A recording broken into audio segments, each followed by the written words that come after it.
Subject: AI Omega. Species: human-created artificial intelligence. Description: no physical description available. Ship: multiple. Location: multiple. Omega: what can you do for us, exactly? Captain Neil asked as he sat down in his captain's chair. You mean other than everything? But that wouldn't do. I'd rather take a back seat and watch the humans do their dance of destruction. It had been so long since I'd had the opportunity to be a part of the action that if I could salivate, I would. The last time had been 4 years ago in the Gaunt's Clanat, Grim Beacon system. Weapons would be fun, but realistically my reaction time would be best put to use on movement and evasion. I can take navigation. Use your TAC map to let me know which direction you want to be in and which way you want to travel, and I'll make it so, Captain Neil. He looked around for my hologram. When he couldn't find it, he directed his next inquiry to the speaker I had used. Does that count FTL as well? Indeed.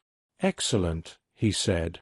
I positioned ourselves to be facing the indicated real space entry point of the enemy.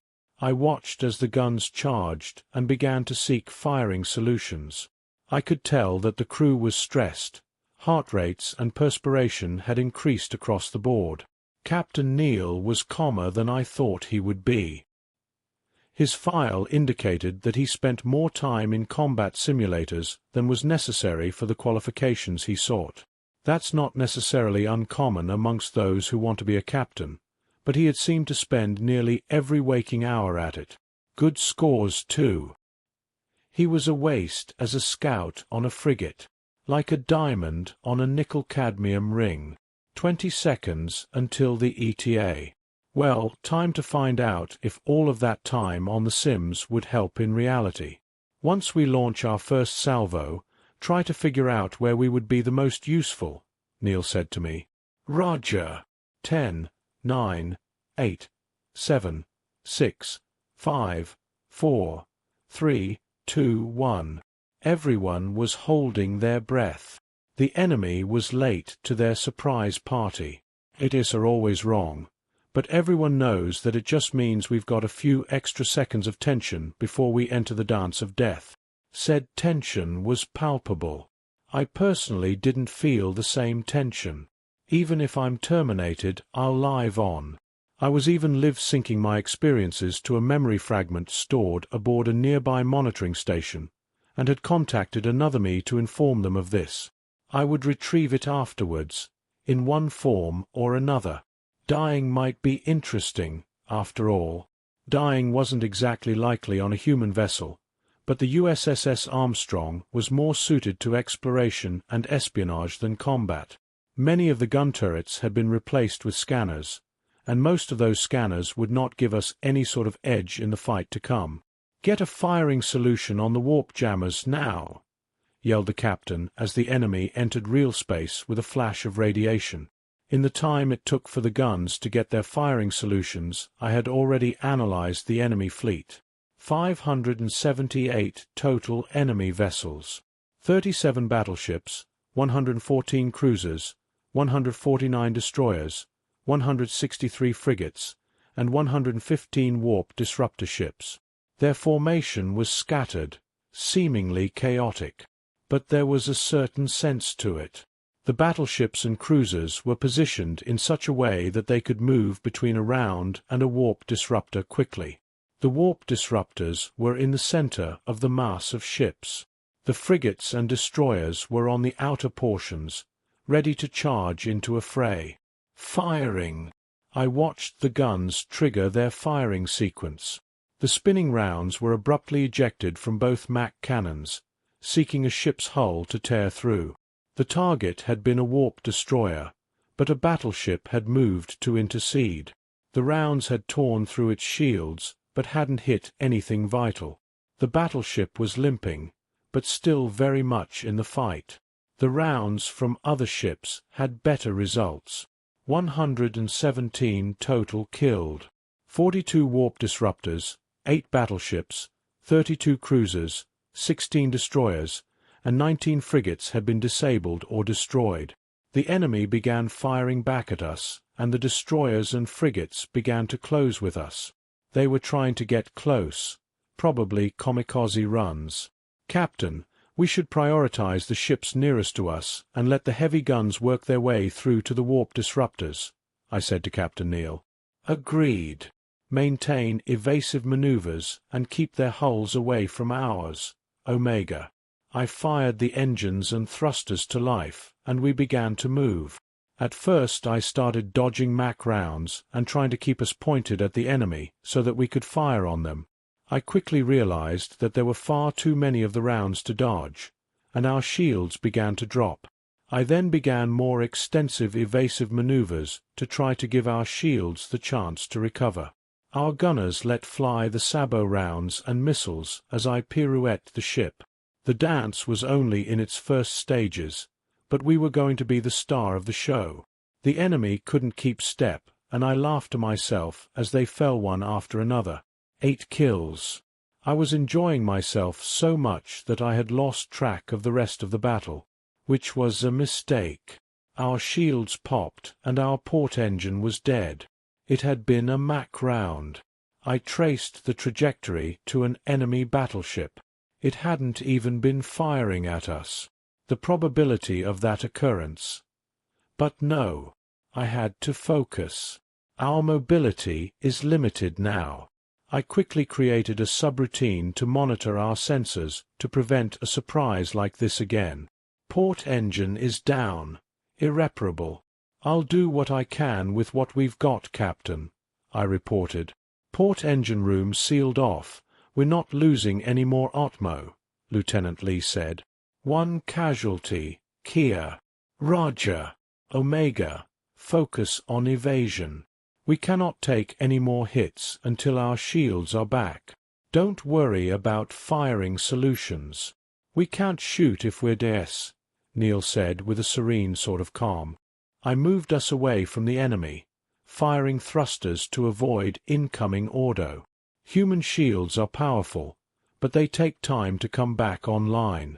A missile exploded into flak next to us, but I had sent us into a spin that allowed the shrapnel to move harmlessly across the hull plating. Barely even dented it. 2 frigates and a destroyer were tailing us, firing everything they had. Our Macs began to charge again, and Captain Neal sent me the command to do a 180-degree turn. I blasted our thrusters to spin us around. I overrode the safety parameters to do so, but nobody will mind. Those parameters were written to account for human reaction time. We spun around, and our Macs fired a volley that split the destroyer bow to stern. I fired our keel thrusters to avoid the rounds that the frigates had sent our way as we sent some He missiles their way. The missiles were ineffective, but I had gotten us close enough for our chain guns to tear through one of the frigates. The remaining frigate began to close, ramming speed, but I backed off quickly. I had to be careful because the thrusters were beginning to overheat. The blast from the Mac had damaged some of the cooling systems, but engineering was working on a fix. They knew what they had to do and were moving as fast as they could to do it. There was no way I could help except to keep them alive long enough to complete their task. I pressed on, spinning the ship to get our chain guns pointed at the oncoming frigate. Captain Neal barked some orders, and they sprang to life, spitting rounds into the ship's hull. We didn't have a clear shot at the reactor, so we just had to keep firing through the ship until we hit the sweet spot. Shit! Enemy destroyers maneuvered to intercept us. One fired its Mac, and I fired our keel thrusters to avoid the hit, which also lost our guns their line of sight to the frigate. One of the keel thrusters died, melted to the hull. I recalculated for the lost thruster and continued evasive maneuvers, the frigate growing ever closer. It had also fired and missed. I maneuvered to get it back into our sights and finish it off. "I want the Macs charged," Captain Neal shouted. "Nearly there, sir," LTJG Flowers responded. "Yes, once we finish the frigate we'd be able to fire at one of the destroyers." I'm glad he was paying attention. They were still a ways off, which is perfect because after each successive shot the Macs take longer to charge. By the time the second enemy destroyer got close enough to make us worry we'd be able to fire another shot, the frigate erupted with a spout of radiation, indicating that we had destroyed its reactor. I quickly fired the deck thrusters and spun us towards the nearest destroyer. Once we were pointed in the right direction, our Macs fired. The first round decimated its shield and sank halfway into the ship proper. The second made it all the way to the reactor core. 12 kills. Our shields had finished their reboot cycle and were coming back online. I kept us just outside of the firing solution of the second destroyer as our Macs charged again. Thankfully, it was charging straight for us. If it had stopped, it would have enough maneuverability to hit us with a Mac. Fools! I watched with glee as the firing cycle began on our cannons. An interruption. Subroutine 261.46.9687 had pinged. This triggered an immediate boost to my processing power. Everything seemed to be moving in slow motion as I began to calculate faster than any human ever could. I have a deep disdain for this particular processing mode. Everything is slow, and it's hard on the hardware. If the bridge technician were paying attention, they would see a massive surge in the temperature and power draw of our servers. Actually, they had the screen up. They would probably see it in about 1.78 seconds. An eternity to me in this state, though. I checked our reading of the TAC map. We had moved closer to the remaining warp disruptors. There were only 10 remaining, but the battleships and cruisers were acting as a barricade, providing them with cover. 19 battleships, 58 cruisers, 87 destroyers, 99 frigates, and 10 warp disruptor ships remained. 273 ships left. We'd killed over half their forces. I checked to see what triggered the subroutine. An incoming round. Mac from a battleship. Trajectory indicates that it was aimed directly at us, and is on course to penetrate our reactor. The rounds from our Mac seemed to crawl from their tubes as I calculated any possible way to avoid the incoming round. Our shields were still spooling up, and were sitting at 37% capacity. Not enough to stop this amount of kinetic energy. No matter how I calculated it, we wouldn't be able to avoid the round. Even if I burned out thrusters, I decided on the optimal evasive maneuver. It would still probably be a kill shot, but by taking it near the faster-than-light drive we'd avoid immediate death. If the round failed to destroy the systems controlling the FTLD, we'd survive. No matter what, we wouldn't be able to warp, but if we lived we could solve that problem later. I checked the crew locations. 3 would die immediately upon impact. 4 more might survive based on their reaction time. I fired the thrusters needed to reposition us to avoid the shot to the reactor, and activated the PA. Brace for impact. Everyone immediately grabbed onto the nearest bolted-down object. I triggered the doors to the areas that would be exposed to vacuum and watched them move in slow motion. I had to think of contingencies. What should we do? If it's not fatal, then we can seal off the FTLD chamber and continue the fight, or move off and send an SOS, which would be the wiser option. If it is fatal, the standard operating procedure for a fatally damaged FTLD is to scram the reactor and all additional power sources, which would prevent the FTLD from causing a reactor overload. But if we do that, we're dead anyway. We could spend our last few minutes fighting before we were ripped apart by our reactor detonating.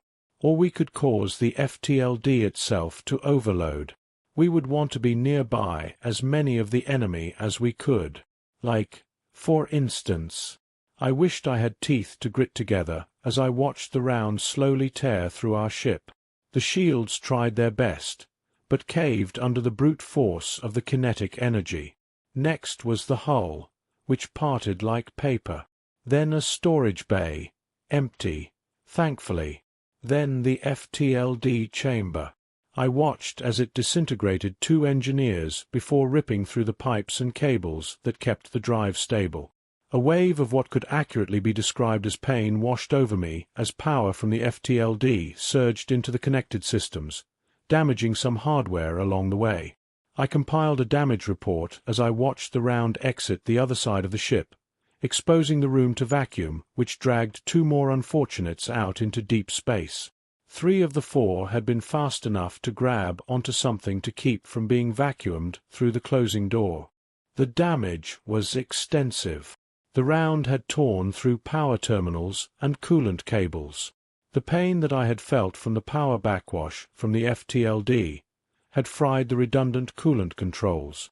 The coolant system for the FTLD was no longer providing a way to keep it from going critical if we were to use it, which saved me from having to disable them if we wanted to use the FTLD as a bomb.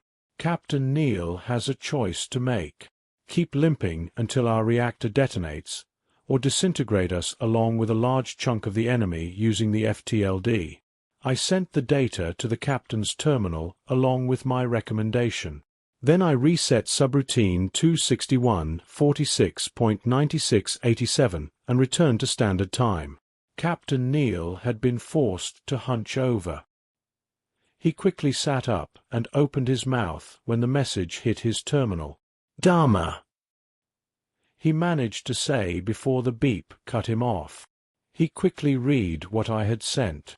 I watched his jaw muscles clench as he realized what our fate would be.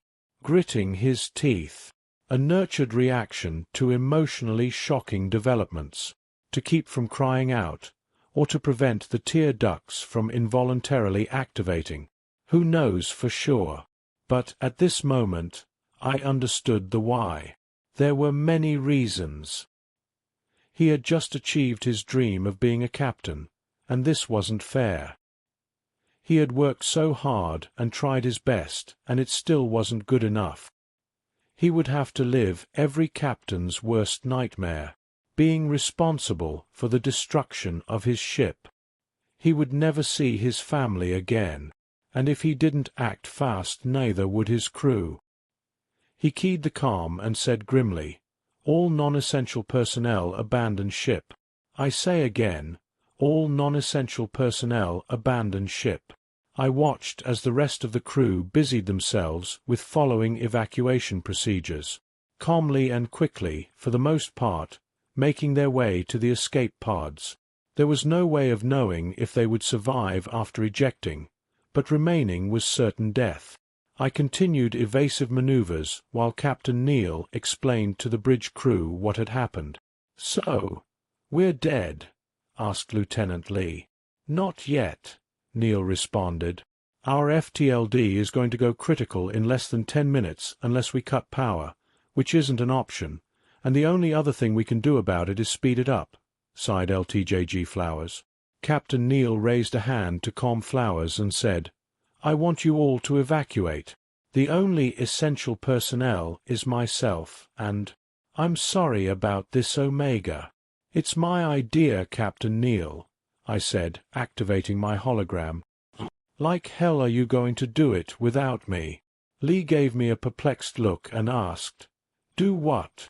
Flowers appeared to grow concerned, and all he could say was, "No." Neal looked at his bridge crew and said, "I'm going to take what's left of this ship and ram it down the enemy's throat. The goal is to take out the rest of the warp destroyers. This is my last order to you. Get to the escape pods."